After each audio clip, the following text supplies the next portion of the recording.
Good morning friends, welcome to our YouTube channel learns with Kundan. आज हम लोग paper 1 का टीचिंग एप्टीट्यूड का टॉप 20 एमसीक्यू करने वाले हैं। तो चलिए स्टार्ट करते हैं। क्वेश्चन नंबर 1 आपके स्क्रीन पे है। आप क्वेश्चन को ध्यान से पढ़िए और करेक्ट ऑप्शन को चूज कीजिए।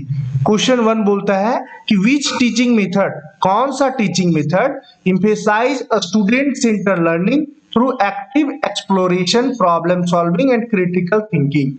कौन सा शिक्षण पद्धति सक्रिय अन्वेषण, समस्या समाधान, आलोचनात्मक सोच के माध्यम से छात्र केंद्रित सीखने पर जोर देती है।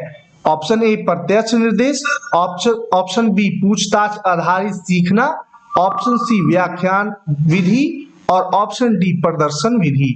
4 ऑप्शन आपके पास गिवन है, आप करेक्ट ऑप्शन को चूज कीजिए। ऑप्शन बी जो है वो करेक्ट है। अब हम लोग सभी ऑप्शन को एक एक करके जानते चलेंगे कि कौन इसका क्या मीनिंग है। Direct instruction. अब डायरेक्ट इंस्ट्रक्शन में क्या होता है, तो direct instruction is a teacher centre approach. Direct instruction जो है वो टीचर सेंटर अप्रोच है, जिसमें explicit structure and systematic teaching method जो है वो शामिल है। डायरेक्ट मेथड में क्या होता है, सिस्टमैटिक टीचिंग मेथड होता है, ठीक है। It involve clear and concise instructions and demonstration of the material followed by guided practice and independent practice.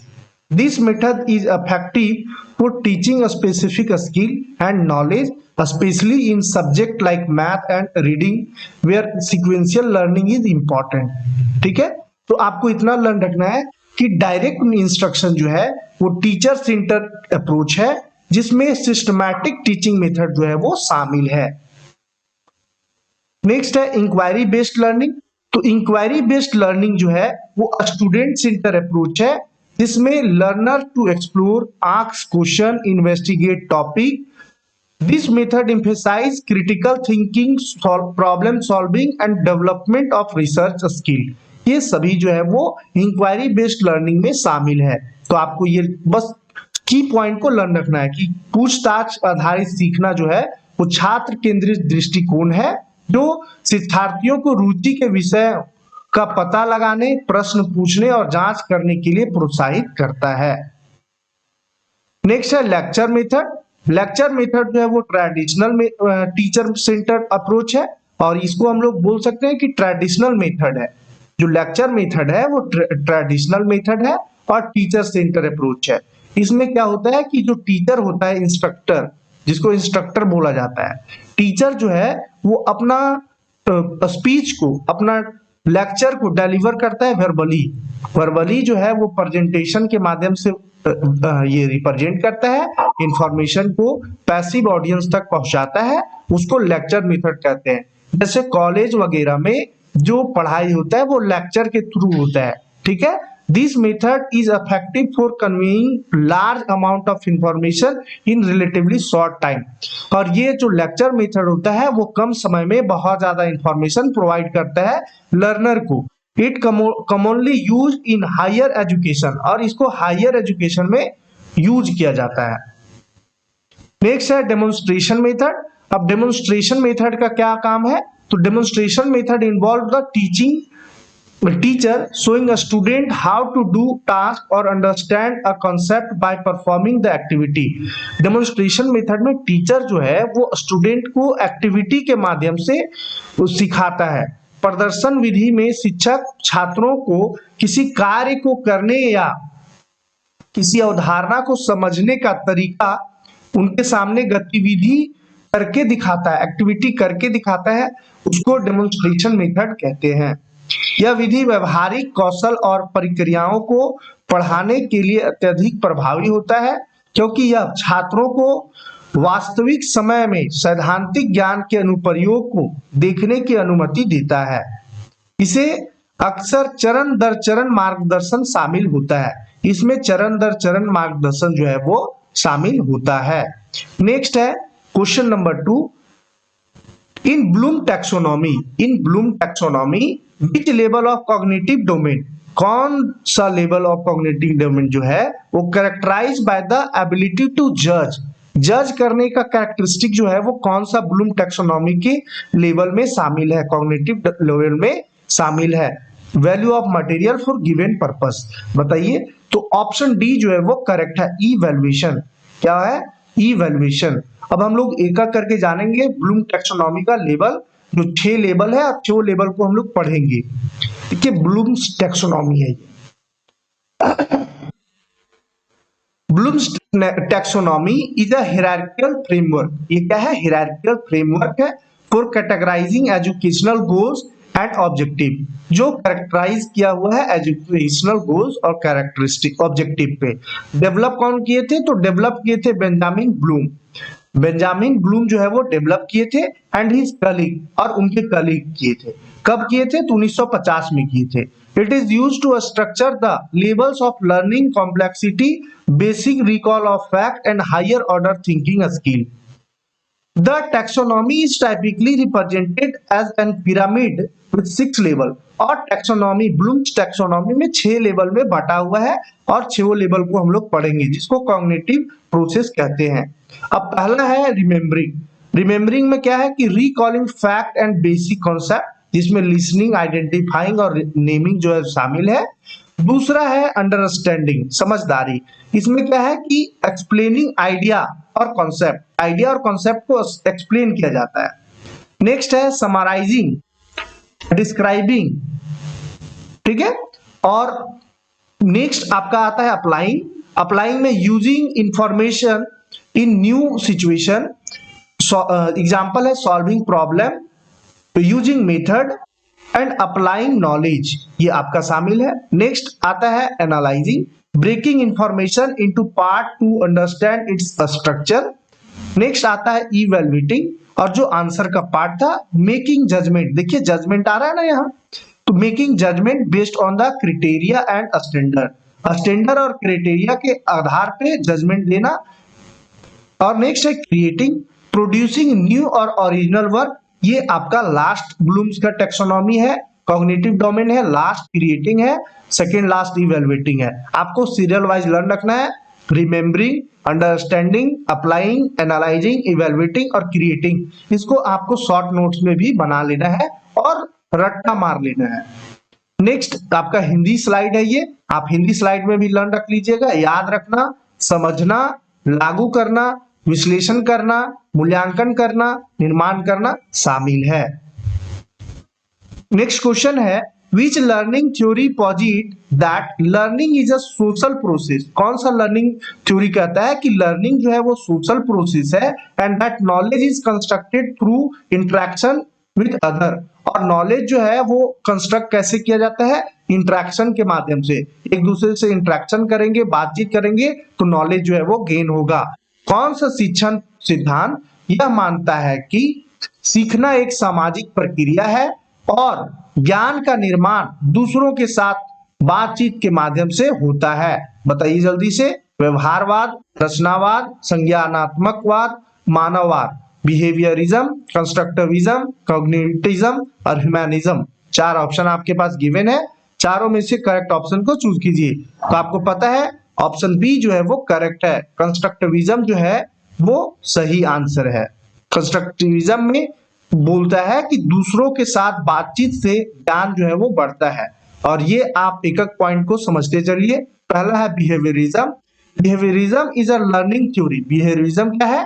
तो लर्निंग थ्योरी है जिसमें फोकस देता है कि observable behaviour and the responses to stimuli rather than internal mental process, develop by psychologist BF Skinner और John Watson के द्वारा ये डेवलप किया गया था। और it posit that all behaviour are learn through interaction with the environment and conditioning. और बोलता है कि जितने भी बिहेवियर है वो लर्न और सीखा जा सकता है इंटरेक्शन और इन्वायरमेंट के कंडीशन के आधार पे। देयर आर 2 मेन टाइप, इसमें क्लासिकल कंडीशनिंग है और नेक्स्ट है एंड ऑपरेंट कंडीशनिंग। 2 टाइप है, ये दूसरा टाइप है ऑपरेंट कंडीशनिंग और ये है आपका क्लासिकल कंडीशनिंग। ठीक है, ये बिहेवियरिज्म का 2 टाइप है। व्यवहारवाद आपको क्लियर हो गया होगा, आप हिंदी स्लाइड को पढ़ लीजिएगा एक बार वीडियो पॉज करके। नेक्स्ट हम लोग पढ़ेंगे कंस्ट्रक्टिविज्म, जो आंसर का पार्ट था। Constructivism is a learning theory, ये भी लर्निंग थ्योरी है जो सजेस्ट करता है learner actively construct their own understanding and knowledge of the world through experience and reflection influenced by theorists like Jean Piaget and Law Vygotsky. It emphasizes the importance of social interaction. और constructivism में क्या करता है, ये emphasize करता है social interaction को और कल्चरल कॉन्टेक्स्ट को इन द लर्निंग प्रोसेस में। Learning is a seen to active contextualised process of constructing meaning rather than acquiring fact. Clear है, आप हिंदी को पढ़ लीजिएगा। नेक्स्ट है कॉग्निटिव बिहेवियर, कॉग्निटिविज्म। कॉग्निटिविज्म जो है वो लर्निंग थ्योरी है जो फोकस करता है inner mental activity and processes involve in learning. ये क्या करता है, संज्ञानवाद सीखने का सिद्धांत है जो सीखने में शामिल आंतरिक मानसिक गतिविधियां और प्रक्रियाओं पर ध्यान केंद्रित करता है, जैसे कि सोचना, याद रखना, जानना, समस्या समाधान करना या व्यवहारवाद की प्रतिक्रिया के रूप में उभरा, जिसमें संरचनात्मक मनोविज्ञान से अंतर्दृष्टि शामिल थी। सिद्धांत इस बात पर जोर देता है कि जानकारी होने प्राप्त की जाती है, व्यवस्थित की जाती है, संग्रहित की जाती है, मन द्वारा पुनर्प्राप्त की जाती है और शिक्षार्थियों को सूचना के सक्रिय प्रोसेस के रूप में देखता है। प्रमुख हस्तियों में जीन पियागेट और जेरोम ब्रूनर शामिल हैं। ये कॉग्निटिज्म को दिए हैं, डेवलप किए हैं। ठीक है, नेक्स्ट है humanism. Humanism is a learning theory that emphasizes that whole person and individual development of individual potential. ये whole और individual potential को development पे जोर देता है। It focuses on personal growth, और ये किस पे फोकस करता है, पर्सनल ग्रोथ पे फोकस करता है, सेल्फ एक्चुअलाइजेशन पे करता है और importance of self directed learning पे करता है। Influential figure like Karl Rogers and Abraham Maslow contribute to this perspective, advocating for learner-centered approach that respect individual differences and foster supportive and nurturing educational environment. आपको learn रखना है कि ये जो humanism है वो किस पे फोकस करना है, तो जो ह्यूमैनिज्म का फोकस है वो पर्सनल ग्रोथ पे है। पर्सनल ग्रोथ लर्न रखिएगा, सेल्फ एक्चुअलाइजेशन लर्न रखिएगा और importance of self directed learning को लर्न रखिएगा, लिख लीजिएगा, ये कीवर्ड को लिख लीजिएगा जो एग्जाम के पॉइंट ऑफ व्यू से बहुत ही इंपॉर्टेंट है। नेक्स्ट है question number 4। According to Vygotsky the zone of proximal development, जिसको ZPD refer to, zone of proximal development का मीनिंग क्या है बताइए जल्दी से। तो ऑप्शन ए जो है वो करेक्ट है, the difference between what a learner can do without help and what they can do with help. बिना हेल्प के लर्नर क्या कर सकते हैं और विथ हेल्प से क्या कर सकते हैं। ऑप्शन ए जो है वो करेक्ट है, बिना सहायता के शिक्षार्थी क्या कर सकते हैं और सहायता से क्या कर सकते हैं के बीच का अंतर को ये जेडपीडी जो है वो रेफर करता है, मीनिंग बताता है। जेडपीडी का फुल फॉर्म लर्न रखिएगा, जोन ऑफ प्रॉक्सिमल डेवलपमेंट कहलाता है। नेक्स्ट है question number 5। Which instruction strategy involve student teaching their peers, fostering a deeper understanding of material for both the student and their peers? बताइए किस अनुदेशात्मक रणनीति में छात्र अपने साथियों को पढ़ाते हैं जिससे छात्र उनके साथियों दोनों के लिए सामग्री की गहरी समझ विकसित होता है। बताइए जल्दी से। तो पीयर ट्यूटरिंग में छात्र जो है वो छात्र को ही पढ़ाते हैं। आपको लर्न रखना है कि स्टूडेंट को टीच करता है पीयर ट्यूटरिंग में। तो ऑप्शन बी जो है वो करेक्ट है, सहकर्मी ट्यूटरिंग में छात्र जो है वो छात्र को पढ़ाते हैं। आप इसको लर्न रखिएगा और एक एक करके हम लोग मीनिंग को समझते चलेंगे।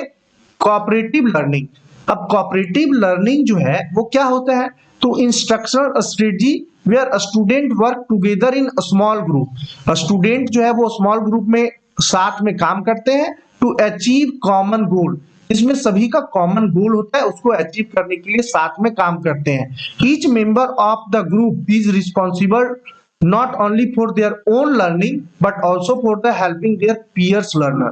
यानी कि सभी सहपाठी को भी हेल्प करते हैं। इसमें कोऑपरेटिव लर्निंग में क्या होता है, छोटे छोटे ग्रुप में स्टूडेंट जो है वो बट करके सभी जो है वो ग्रुप डिस्कशन टाइप जो है वो ग्रुप डिस्कशन करते हैं और लर्न करते हैं, और सभी जो है वो एक दूसरे के प्रति रिस्पॉन्सिबल होते हैं और सभी का कॉमन गोल होता है।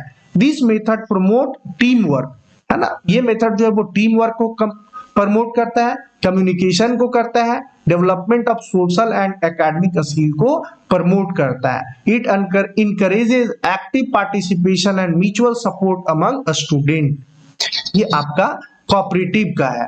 नेक्स्ट है पीयर ट्यूटरिंग। पीयर ट्यूटरिंग में बताया कि स्टूडेंट जो है वो स्टूडेंट को टीच करता है। Peer tutoring involve student teaching other student, student जो है वो अपना अदर स्टूडेंट को टीच करता है, ठीक है, पढ़ाता है। In this approach a student who has mastered a particular concept or a skilled tutor peer who need help understanding it. This method benefit both the tutor and the tutee, दोनों को tutor और tutee दोनों को help मिलता है। The tutor reinforce their knowledge by teaching and the tutee receive personalized instruction and support। और जो बच्चे होते हैं उनको भी पर्सनली हेल्प मिल जाता है, पर्सनल गाइडेंस मिल जाता है पीयर ट्यूटरिंग में।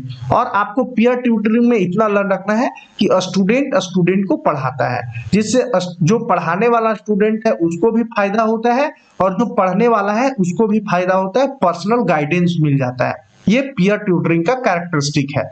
नेक्स्ट हम लोग जानेंगे direct instruction. Direct instruction is a teacher centre approach है।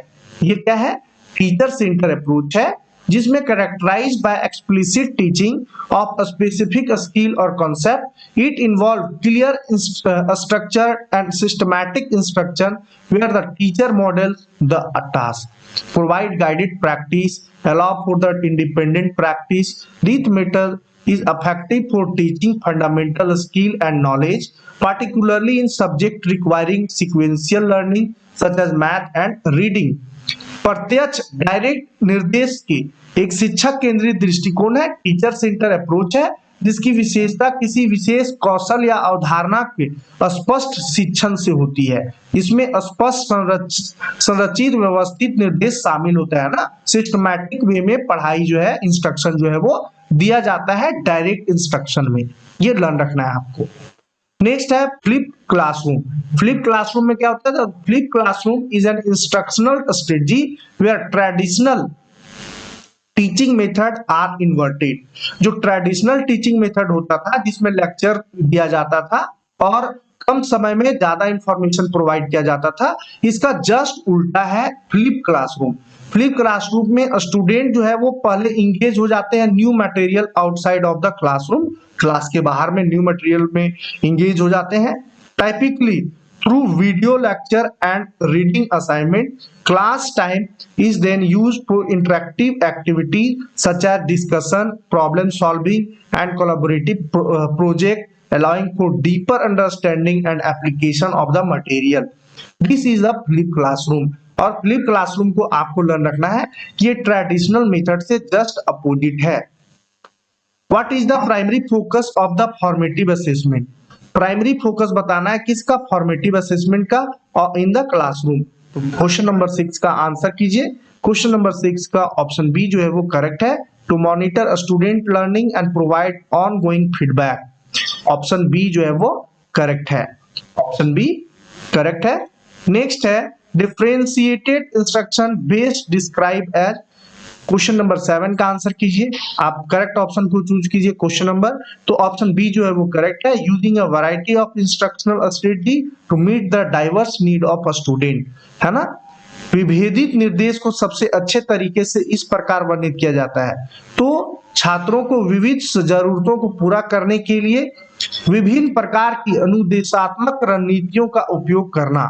ऑप्शन बी जो है वो करेक्ट हो जाएगा। नेक्स्ट है Which classroom management technique involve establishing clear rules and consistently enforcing them in maintained order। Question number 8 का आंसर कीजिए। Question number 8 का ऑप्शन डी जो है assertive discipline जो है वो करेक्ट आंसर है, और हम लोग पहले वाले स्लाइड में पढ़ चुके हैं क्वेश्चन नंबर 8 का आंसर डी जो है वो करेक्ट है। और हम लोग एक एक करके चलते मीनिंग को जानते जाएंगे। पॉजिटिव रीइंफोर्समेंट क्या होता है? तो positive reinforcement is a behaviour management strategy that involve increasing desired behaviour by rewarding them. यानी कि जो डिजायर बिहेवियर होता है, जो अच्छा काम कर रहे थे, जो स्टूडेंट अच्छे काम कर रहे थे, प्रोग्रेस कर रहे थे, ग्रोथ कर रहे होते, उनको कुछ गिफ्ट दे करके, कुछ इंकरेजमेंट दे करके, प्रोत्साहन राशि दे करके उनको इंकरेज किया जाता है, बढ़ावा दिया जाता है। When a student exhibit desirable behavior, they receive a positive in consequences such as praise, tokens, privileges, which increase the likelihood of the behavior being the repeated. This approach is grounded in behaviorist principle and aims to motivate a student by providing incentive for good behavior. अच्छा behaviour, सकारात्मक दृष्टि सुदृढ़ीकरण एक व्यवहार प्रबंधन रणनीति है जिसमें वांछित व्यवहार को पुरस्कृत किया जाता है, पुरस्कार दिया जाता है। आप इतना लर्न रखिए। इसमें पॉजिटिव रीइंफोर्समेंट में बच्चों को इंकरेज किया जाता है पुरस्कार देकर के। उन अगर अच्छा काम कर रहे हैं तो उनको अच्छे से प्रोत्साहन राशि देकर के उनको इंकरेज किया जाता है पॉजिटिव रीइंफोर्समेंट में। नेक्स्ट है ऑथोरिटेटिव टीचिंग। ऑथोरिटेटिव टीचिंग में क्या होता है कि authoritative teaching is an instructional style. यहाँ क्या है? इंस्ट्रक्शन दिया जाता है। कौन सा स्टाइल में? तो इंस्ट्रक्शन के स्टाइल में characterised by high expectation, support and structure. Teachers using the this approach are firm but fair, setting clear rules and standard. एक क्लियर रूल और स्टैंडर्ड को सेट कर दिया जाता है, while also being responsible for to a student needs and encouraging independence. They combine discipline and warmth and open communication, fostering a positive and productive learning environment where a student feel respected and motivated to succeed. है ना? Question अब B को देखिए, authoritative teaching को।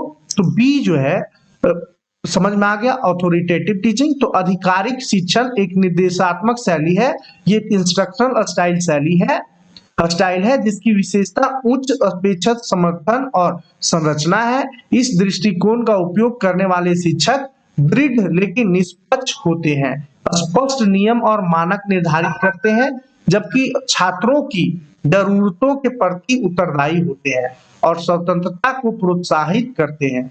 वे अनुशासन को गर्मजोशी और खुले संचार के साथ जोड़ते हैं, एक सकारात्मक और उत्पादक सीखने के माहौल को बढ़ावा देते हैं जहां छात्र सम्मानित महसूस करते हैं और सफल होने के लिए प्रेरित होते हैं। तो ऑप्शन बी जो है वो समझ गए होंगे। नेक्स्ट है permissive teaching. Permissive teaching is an instructional style. ये भी इंस्ट्रक्शनल स्टाइल है where teacher are lenient and provide minimal structure और डिसिप्लिन। अनुमेय शिक्षण एक निर्देशात्मक शैली है जहां शिक्षक उदार होते हैं, वहां क्या होते थे? डिसिप्लिन में रखते थे, दृढ़ होते थे और यहाँ उदार है। न्यूनतम संरचना और अनुशासन प्रदान करते हैं। वे अक्सर नियमों को लागू करने से बचते हैं और यहाँ नियम लागू नहीं होता है, लेकिन वहां नियम लागू होता था। आप इसको समझिएगा कि ऑथोरिटेटिव टीचिंग में नियम लागू होता था, डिसिप्लिन लागू होता था, यहाँ थोड़ा सा लिबरल होते हैं टीचर। ठीक है। Demanding allowing a student a high degree for freedom and voluntary. यहाँ फ्रीडम दिया जाता है, आजादी दिया जाता है। while this approach can create a relaxed classroom atmosphere, और यहाँ एकदम रिलैक्स रहते हैं लोग। It may lead to lack of direction and insufficient academic rigor। यहाँ lack of direction होता है परमिसिव टीचिंग में, लेकिन वहाँ lack of direction नहीं होता है। वहाँ ऑथोरिटेटिव में वहाँ डिसिप्लिन को मेंटेन करना होता है। नेक्स्ट है assertive discipline. Assertive discipline is a classroom management strategy that emphasizes clear expectation and consistent consequences, developed by Lee and Marlene Center. It involved the teacher taking control and assertive direction of student behavior by setting specific rules and applying predetermined consequences for misbehavior. This approach aims to create a structure and orderly environment, ensuring that a student understand the boundaries and the repercussion of their action. मुखर अनुशासन एक कक्षा प्रबंधन रणनीति है, classroom management strategy है जो स्पष्ट अपेक्षाओं और ससंगत परिणामों पर जोर देती है। ली और मार्लिन कैटर द्वारा विकसित इसमें शिक्षक विशिष्ट नियम निर्धारित करते हैं। शिक्षक जो है वो नियम बनाते हैं। दुर्व्यवहार के लिए पूर्व निर्धारित परिणामों का लागू करने का छात्र व्यवहार को नियंत्रित करने मुखर रूप से निर्देशित करता है। इस दृष्टिकोण का उद्देश्य एक संरचित और व्यवस्थित वातावरण बनाना होता है। असर्टिव टीचिंग में, डिसिप्लिन में यह सुनिश्चित करना कि छात्र अपनी गतिविधियों की सीमाओं और नतीजों को समझे। ठीक है, नेक्स्ट है meta cognition in education refer to. अब मेटा कॉग्निशन, शिक्षा में मेटा कॉग्निशन से तात्पर्य है, बताइए जल्दी से मेटा कॉग्निशन का मीनिंग क्या है। क्वेश्चन नंबर 9 का आंसर बताइए। तो मेटा कॉग्निशन जो है वो ability to think about one's own thinking process, अपनी स्वयं की सोच प्रक्रियाओं के बारे में सोचने की क्षमता को कहते हैं। ऑप्शन बी जो है वो करेक्ट है, ऑप्शन बी करेक्ट है। Question number 10, according to Harvard Gardner's theory, Harvard Gardner's theory के according multiple intelligence, which type of intelligence involves sensitivity to spoken and written language, बताइए जल्दी से। हार्वर्ड गार्डनर थ्योरी के आधार पे बताना है आपको कि बहुविधि वृद्धि सिद्धांत के अनुसार किस प्रकार की बुद्धि में बोली जाने वाली लिखित भाषा के प्रति संवेदनशीलता शामिल होती है। क्वेश्चन नंबर 10 का आंसर कीजिए। तो क्वेश्चन नंबर 10 का आपको पता है लिंग्विस्टिक जो है वो करेक्ट आंसर है। लिंग्विस्टिक इंटेलिजेंस ये करेक्ट आंसर है। भाषाई बुद्धि जो है वो करेक्ट है।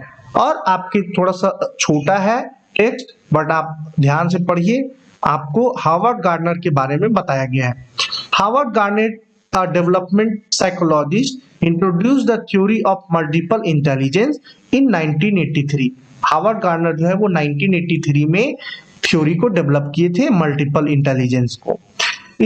This theory proposes that intelligence is not a single and fixed attribute।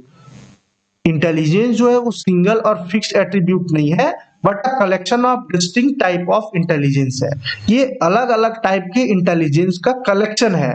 Gardener identify 8 later adding possible 9, है ना, यानी कि स्टार्टिंग में 8 था और बाद में एक ऐड किया गया, यानी कि 9 जो है वो टोटल इंटेलिजेंस को ऐड किए। Each representing different way individual process information and solve problem, और अलग अलग का अलग अलग जो है वो इंफॉर्मेशन प्रोवाइड करता है और प्रॉब्लम को सॉल्व करता है।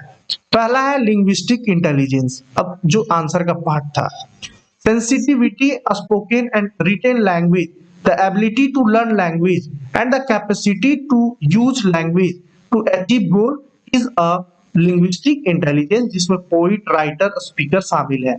नेक्स्ट है logical mathematical intelligence, the capacity to analyse problem logically, perform mathematical operation and investigate issue scientifically. ये मैथमेटिशियन, साइंटिस्ट, ऑप्शन ये आपका दूसरा है। नेक्स्ट है spatial intelligence, the ability to recognise, manipulate and pattern to wide space as well as more confident area, और ये आपका 3 है। नेक्स्ट है आपका musical intelligence, skill in the performance, composition and appreciation musical pattern including sensitivity, rhythm, pitch and timbre, ये musical intelligence में आता है। नेक्स्ट है bodily kinaesthetic intelligence, the ability to use one's physical body skilfully and handle object adroitly. Next है interpersonal intelligence, the capacity to understand and interact effectively with others, including the ability to discern and respond to moods, temperament, motivation, desires and others। Teacher, therapist, ये interpersonal intelligence हो गया।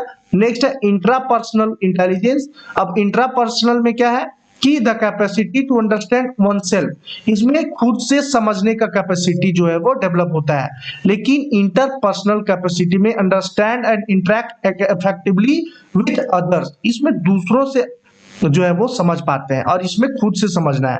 Appreciate one's feeling, fears and motivation, ठीक है, ये intrapersonal में आ जाता है, interpersonal में अदर से करते हैं। और naturalist intelligence, ability to recognise and categorise plant, animals and other aspect of nature, ये आपका नेचुरलिस्ट इंटेलिजेंस हो गया। और नेक्स्ट है existential intelligence, potential addition, sensitivity and capacity to tackle deep question about human existence such as the meaning of life, why we die and how we got here, जो existential intelligence का part है। Next है, ये आपका Hindi slide है जिसको आप समझ सकते हैं, ध्यान से पढ़ करके आप समझिएगा इसको, ठीक है। भाषाई बुद्धिमत्ता है, तार्किक गणितीय है, स्थानीय बुद्धिमत्ता है, संगीत बुद्धिमत्ता है, पारस्परिक बुद्धिमत्ता है, अंतर्वैज्ञानिक बुद्धि है और अस्तित्व गति बुद्धि है। ये सभी को आप एक बार पढ़ लीजिएगा। और नेक्स्ट क्वेश्चन नंबर 11 है आपके पास। Question number 11, which of the following is a cognitive objective in Bloom's taxonomy. अब देखिए कौन सा ब्लूम्स टैक्सोनॉमी में कॉग्निटिव ऑब्जेक्टिव है, बताइए जल्दी से। 4 ऑप्शन आपके पास गिवन है। कॉग्निटिव ब्लूम्स टैक्सोनॉमी को डिटेल में पढ़ा भी दिए हैं, तो आप आसानी से आंसर कर सकते हैं। Solving mathematical problem is a cognitive objective of Bloom's taxonomy, है ना। तो ऑप्शन बी जो है वो करेक्ट है, गणितीय समस्या को हल करना। नेक्स्ट है, which domain of learning involve the development of aptitude and value. कौन सा डोमेन ऑफ लर्निंग में सीखने के इस क्षेत्र में दृष्टिकोण और मूल्यों का विकास शामिल है। क्वेश्चन नंबर 12 का आंसर कीजिए। तो आपको पता है अफेक्टिव, ऑप्शन सी जो है वो करेक्ट है, अफेक्टिव लर्निंग में। Next question number 13, an objective that require a student to evaluate the effectiveness of different teaching strategy is at which level of Bloom's revised taxonomy। बताइए जल्दी से। एक उद्देश्य जिसके लिए छात्रों को विभिन्न शिक्षण रणनीतियों की प्रभावशीलता का मूल्यांकन करने की आवश्यकता होती है, ब्लूम के संशोधित वर्गीकरण के किस स्तर पर है, बताइए जल्दी से।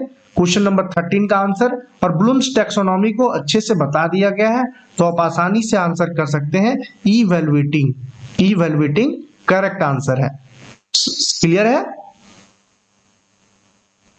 नेक्स्ट है, in Gagne's 9 event instruction, Gagne's 9 event instruction, what is the purpose of first event gaining attention, बताइए जल्दी से। क्वेश्चन नंबर 14 का आंसर, तो ऑप्शन बी जो है वो करेक्ट है, prepare a student for learning, student को लर्निंग के लिए तैयार करना, छात्रों को सीखने के लिए तैयार करना, ये ऑप्शन बी जो है वो करेक्ट है।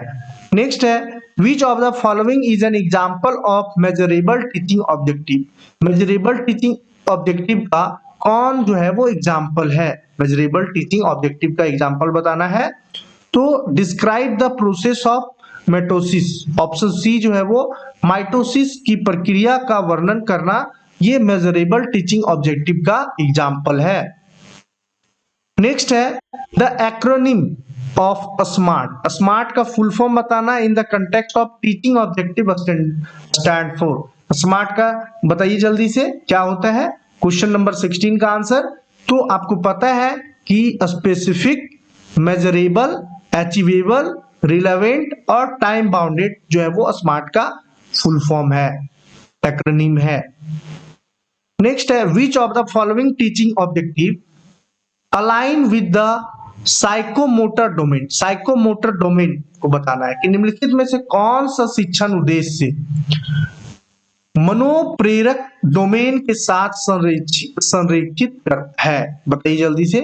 साइकोमोटर डोमेन के साथ में संरेखित बताइए। क्वेश्चन नंबर 17 का आंसर, तो आपको पता है कि ऑप्शन डी जो है वो करेक्ट है, construct a model demonstrating climate change, option D जो है वो करेक्ट है। नेक्स्ट है क्वेश्चन नंबर 18। क्वेश्चन नंबर 18 का आंसर कीजिए। Creating a lesson plan that encourages a student to design an experiment to test hypothesis primarily address which level of Bloom's revised taxonomy। बताइए जल्दी से, ब्लूम्स टैक्सोनॉमी का कौन सा level में है ये? क्वेश्चन नंबर 18 का आंसर कीजिए। तो क्रिएटिंग जो है यानी कि ब्लूम्स के लास्ट में जो है क्रिएटिंग, वो आपका करेक्ट आंसर है। What is the main focus of formative assessment in relation to teaching objective? बताइए main focus of formative assessment in relation to teaching objective. Teaching objective शिक्षण उद्देश्य के संबंध में प्रारंभिक मूल्यांकन का मुख्य फोकस क्या है? जल्दी से बताइए क्वेश्चन नंबर 19 का आंसर। तो आपको पता है कि providing ongoing feedback in improve learning, सीखने में सुधार के लिए निरंतर प्रक्रिया प्रदान करना जो है वो फॉर्मेटिव असेसमेंट का करेक्ट ऑब्जेक्टिव है, टीचिंग ऑब्जेक्टिव है, मेन फोकस होता है। और क्वेश्चन नंबर 20 और आज का लास्ट क्वेश्चन है, क्वेश्चन को ध्यान से पढ़िए और करेक्ट ऑप्शन को चूज कीजिए। क्वेश्चन नंबर 20 का आंसर कीजिए। A teaching objective that include the phrase by the end of the lesson a student will be able to list 3 causes of the American Revolution is best described as। बताइए एक शिक्षण उद्देश्य जिसमें यह वाक्य शामिल है, वाक्यांश शामिल है, पाठ के अंत तक छात्र अमेरिका क्रांति के 3 कारणों को सूचीबद्ध करने में सक्षम होंगे, को सबसे अच्छे तरीके से वर्णित किया जा सकता है? बिहेवियरल में, जनरल में, एटीट्यूडनल में, कॉग्निटिव में। क्वेश्चन नंबर 20 का आंसर कीजिए। तो ये अच्छे से कॉग्निटिव में जो है वो डिस्क्राइब किया जा सकता है, ठीक है। संज्ञानात्मक जो है वो करेक्ट आंसर होगा। और आज का ये लास्ट क्वेश्चन था। अगर आपको क्लास अच्छा लगा हो तो आप वीडियो को लाइक कर दीजिएगा, चैनल को सब्सक्राइब कर दीजिएगा और वीडियो को शेयर कर दीजिएगा। हम लोग फिर से नेक्स्ट वीडियो में 20 एमसीक्यू लेकर आएंगे जो ये टीचिंग एप्टीट्यूड से ही होगा। देन हम लोग सभी जितने भी 10 यूनिट है पेपर 1 का, सभी से हम लोग क्वेश्चन, इंपॉर्टेंट क्वेश्चन को, पीवाईक्यू को करते चलेंगे और विथ एक्सप्लेनेशन करते चलेंगे। तो आप मेरे चैनल के साथ में बने रहिए। आपको फ्री में सभी मटेरियल जो है, इंपॉर्टेंट मटेरियल जो है वो प्रोवाइड किया जाएगा। धन्यवाद।